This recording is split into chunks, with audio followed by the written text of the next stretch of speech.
Bonjour, sur cette vidéo, on va attaquer le troisième exercice de la section études de fonctions. Il y a un log et il y a des tangentes à dessiner. C'est pour cela que je fais une petite vidéo. La partie rose est cliquable. On voit donc la fonction, sa dérivée seconde. Dans chacune de ces trois fonctions, on voit un facteur très important qui est log de x carré. Ici il est au cube, ici il est au carré. On doit calculer les zéros de ce facteur, comme toujours. Le log s'annule, comme on le voit sur le graphe, lorsque dans la parenthèse on a 1. Donc x au carré vaut 1, ce qui signifie que x vaut plus ou moins 1. Il faut aussi regarder quand ce facteur est bien défini. Le log n'existe que si à l'intérieur du log il y a un nombre positif. On le voit ici, il n'y a pas de valeur pour les nombres négatifs ni nuls. Comme x carré est forcément positif ou nul, il faut absolument éviter la situation où x carré est nul, c'est-à-dire lorsque x est nul. On peut aussi visualiser le graphe de log de x carré à l'aide d'une bande dessinée. Une petite formule sympathique nous permet de mettre le 2 devant. Regardez votre formulaire si vous ne croyez pas. Cette formule est valable seulement si x est positif, sinon ce log n'existe pas. Donc voilà le graphe du log. Si je multiplie par 2, ça va juste étirer d'un facteur 2 ici et ici, ça ne change pas le log global.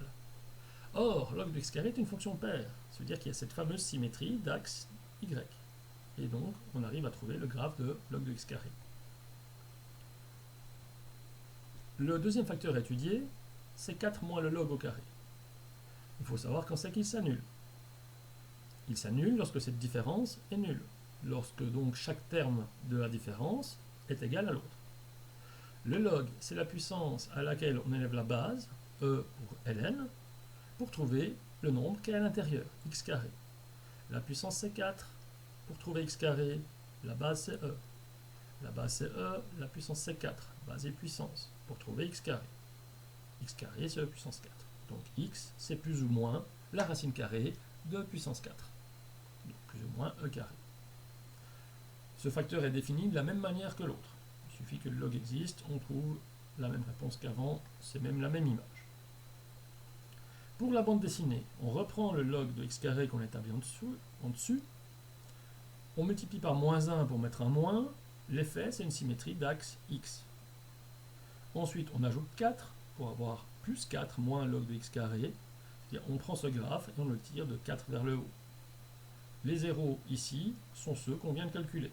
On ne les voit pas sur le graphe, on les a calculés. Ici, ça va donc se passer de la même chose qu'avant. Aucun réel souci. Pour le graphe, il va nous falloir dessiner les tangentes. Il est donc très utile d'avoir ce tableau combiné. On peut faire les tableaux de signes de chacune des fonctions, la fonction, la dérivée seconde. C'est expliqué dans les cadres verts juste avant, ici. Mais on peut aussi directement le faire d'un coup. On trouve les zéros, on avait moins e carré, moins 1, 0, 1, e carré. Pour f et f', il n'y en a pas vraiment d'autres. On peut regarder ici pour si x très négatif, il suffit de regarder les fonctions, on verra qu'on trouve plus, moins, plus, et il n'y a qu'à regarder si ça change de signe, c'est le cas, ou pas, là ce n'est pas le cas, ou si ça change de signe. Ça c'est l'affaire des tableaux de signes, on arrive à ça sans problème. On peut calculer les images de moins 7,39 et de 7,39. Comme la fonction est paire, ce seront les mêmes valeurs. En fait ça vaut 8. Si on prend e carré, on trouve une valeur exacte. Et donc on peut mettre 8 ici. On avait déjà les valeurs 0 ici, donc on a nos 4 points. Mais comme on demande les équations des tangentes, ou au moins dessiner les tangentes, voilà l'équation de la tangente que vous aimez bien, la valeur de x0 en vert, l'image en bleu, et la dérivée, la pente, en rose. Et on voit donc qu'on peut calculer f' de moins 7,39, qu'on trouvera à la calculatrice moins 1,62. Pour 7,39, l'image de la dérivée, c'est 1,62. Puisque la dérivée est impaire, c'est normal que ces nombres soient opposés. Et on a les trois nombres qui nous permettent d'écrire l'équation de la tangente si c'était demandé. Ici, il faut juste la dessiner. Voilà les 4 fameux points qu'on peut placer sur le graphe. Si je regarde le graphe, ces 4 fameux points sont ici. Il faut dessiner les équations, il faut dessiner les tangentes. La pente de la tangente, c'était 1,62. Ça veut dire que quand j'avance de 1, je monte de 1,62. C'est pas très pratique à dessiner. Donc on pourrait se dire, tiens, je vais avancer de 10 et monter de 1,62 fois 10, de 16. Bon, du coup, on sort du tableau. C'est un peu dommage. Par contre, si on avance de 5, c'est pas mal. Parce que 5 fois 1,62, ça fait environ 8. On peut prendre la calculatrice si vraiment. Donc j'avance de 5 et je monte de 8.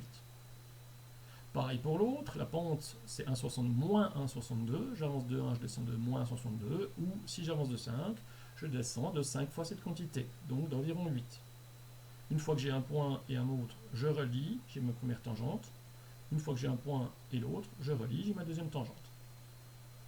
Et après, on a établi le tableau de comportement, comme dans la première vidéo. Il n'y a qu'à dessiner. Je n'ai pas parlé d'asymptote oblique ici, mais la fonction se comporte comme ça. Elle arrive par en dessous, sur le point d'inflexion, en dessous de la tangente.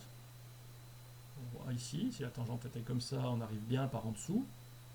On longe sur un faible endroit, on longe cette tangente et on va quand même chercher notre 0, tout en suivant ce comportement. Grimace, point d'inflexion, sourire, le 0 qui est aussi un point d'inflexion, et toujours une grimace qui va chercher l'asymptote verticale. Grimace, point d'inflexion, sourire, le 0 qui est un point d'inflexion, grimace, on va chercher l'asymptote verticale. Et on monte de manière symétrique. On monte de l'asymptote verticale, le 0 qui est aussi un point d'inflexion, attention à bien le dessiner, on monte avec le sourire, on longe la tangente, grimace, et on finit comme un log finalement, ainsi.